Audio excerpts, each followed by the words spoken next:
ఈసారి మహిళా దినోత్సవాలు భిన్నంగా జరగబోతున్నాయి.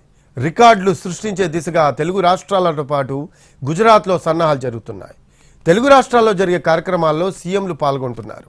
ఇక గుజరాత్లో జరిగే కార్యక్రమాల్లో ప్రధాని నరేంద్ర మోడీ పాల్గొంటున్నారు. ఇంతకీ ప్రతిష్టాత్మకంగా నిర్వహిస్తున్న ఆ కార్యక్రమాల ప్రత్యేకతలు ఏమిటో ఇప్పుడు చూద్దాం. ఆకాశంలో సగం, అవకాశాల్లోనూ సగం కావాలంటున్నారు మహిళలు. విభిన్న రంగాల్లో సేవలందిస్తూ తమకేం తక్కువని ప్రశ్నిస్తున్నారు. దీనికి తగ్గట్లుగానే మహిళలకు మరింత ప్రోత్సాహం అందించే దిశగా కేంద్రం, రాష్ట్ర ప్రభుత్వాలు అడుగులు వేస్తున్నాయి. మహిళా దినోత్సవం సందర్భంగా హైదరాబాద్ పరేడ్ గ్రౌండ్స్ లో 1,00,000 మందితో ఇందిరా మహిళా శక్తి మిషన్ 2025 ఆవిష్కరణ జరగనుంది. మంత్రి సీతక్క అధ్యక్షతన జరిగే ఈ భారీ బహిరంగ సభకు ముఖ్య అతిథిగా సీఎం రేవంత్ రెడ్డి హాజరవుతారు. డిప్యూటీ సీఎం భట్టి విక్రమార్కతో పాటు పొన్నం, ఇతర మంత్రులు పాల్గొంటారు. ప్రకాశం జిల్లా మార్కాపురంలో జరిగే మహిళా దినోత్సవ వేడుకల్లో పాల్గొననున్నారు ఏపీ సీఎం చంద్రబాబు. ఈ సందర్భంగా 5 కోట్ల రూపాయలు విలువ చేసే స్వయం సహాయక సంఘాల ఉత్పత్తుల విక్రయం ద్వారా రికార్డు సాధించనున్నారు. దీనికోసం online platform open network for digital commerce ONDCని ఉపయోగించనున్నారు.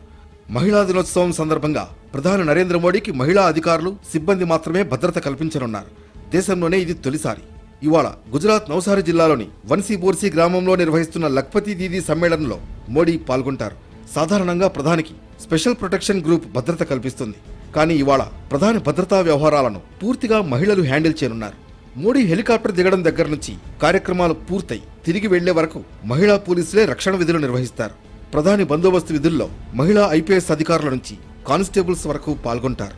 మొత్తానికి మహిళా దినోత్సవం సందర్భంగా తెలుగు రాష్ట్రాలతో పాటు గుజరాత్ సరికొత్త రికార్డులకు వేదిక కానుంది.